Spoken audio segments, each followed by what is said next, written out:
ఇది అనిల్ కనెక్ట్ అయి ఉన్నారు. అలాగే ఉండి రాజకీయం గురించి అప్డేట్ చేయడానికి బ్రహ్మేంద్ర కూడా మనకి లైవ్లో కనెక్ట్ అయి ఉన్నారు. ముందుగా పెడన్ రాజకీయం గురించి వాళ్ళ పొలిటికల్ డ్రైవ్లో ముందుగా మాట్లాడదాం.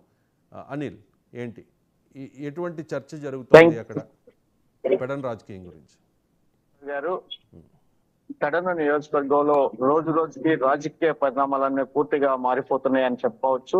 ఎందుకంటే టీడీపీలో టికెట్ ఆశించిన ఆ వేదవ్యాస్ కు టికెట్ రాకపోవడంతో పూర్తి మనస్తాపానికి గురవడం జరిగింది. ఆయన నిన్న అభిమానులు, ఆయన నాయకులు కూడా ప్రత్యేకంగా కూడా సమావేశం అవడం జరిగింది. అంటే ఆయన అభిమానులు వారు ఇచ్చిన సూచనల ప్రకారం నేను ఒక నిర్ణయం తీసుకుంటానని ఆయన స్వయంగా ప్రకటించడం కూడా జరిగింది. ఎందుకంటే స్వయంగా నేను టీడీపీలో కష్టపడి పనిచేశాను, నాకు ఖచ్చితంగా 2024 ఎన్నికల్లో టికెట్ ఇస్తామని లోకేష్, చంద్రబాబు గారు ఇద్దరు కూడా తమకు హామీ ఇచ్చారని, కానీ ఇక్కడ కొన్ని పరిణామాల నేపథ్యంలో నాకు టికెట్ రాకపోవడం చాలా చింతిస్తున్నానని, నా అభిమానులందరూ కూడా ఇండిపెండెంట్ గా పోటీ చేయమని కూడా నాపై ఒత్తిడి తీసుకొస్తున్న నేపథ్యంలో ఏ నిర్ణయం తీసుకుంటానని కూడా ఆయన వేచి చూడాల్సిన పరిస్థితి అయితే నెలకొంది. అయితే టీడీపీ మాత్రం ఇక్కడ కాగిత కృష్ణప్రసాద్ కి మాత్రం టికెట్ ఇచ్చింది. ఆయన కూడా ప్రజల్లోకి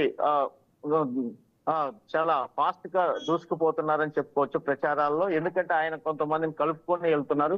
అయితే ఇదే సమయంలో వేదవ్యాస్ ఖచ్చితంగా వాళ్ళ ఆత్మీయులతో సమావేశం పెట్టడంతో ఒక చర్చాంశంగా పెడన నియోజకవర్గం నిలిచిందని కూడా చెప్పుకోవచ్చు. ఎందుకంటే పెడన నియోజకవర్గంలో వేదవ్యాస్ నిన్న చేసిన వ్యాఖ్యలతో ఒక్కసారిగా రాజకీయ పరిణామాలు, ఆయన గనక ఇండిపెండెంట్ గా పోటీ చేస్తే ఇక్కడ రాజకీయ పరిస్థితులు మొత్తం మారిపోయి టీడీపీలో కొంచెం టీడీపీకి మాత్రం మైనస్ జరిగే అవకాశాలు ఉన్నాయని ఒక పెద్ద చర్చ అయితే ఈ నియోజకవర్గంలో జరుగుతుంది. ఎప్పుడైతే వేదవ్యాసు ప్రకటనతో వెంటనే మచిలీపట్నం ఎంపీ ఏదైతే బాలశౌరి ఆయన మర్యాదపూర్వకంగా కలిసి ఆయనతో చర్చించే అవకాశాలు ఉన్నాయి, చర్చిస్తున్నారు. అయితే ఈ రోజు వేదవ్యాస్ కూడా ఆయన నిర్ణయాన్ని ఆత్మీయ సమావేశం పెట్టి వాళ్ళ పార్టీ ఆయన అభిమానులు ఆయన అంటూ ఉన్న నాయకులు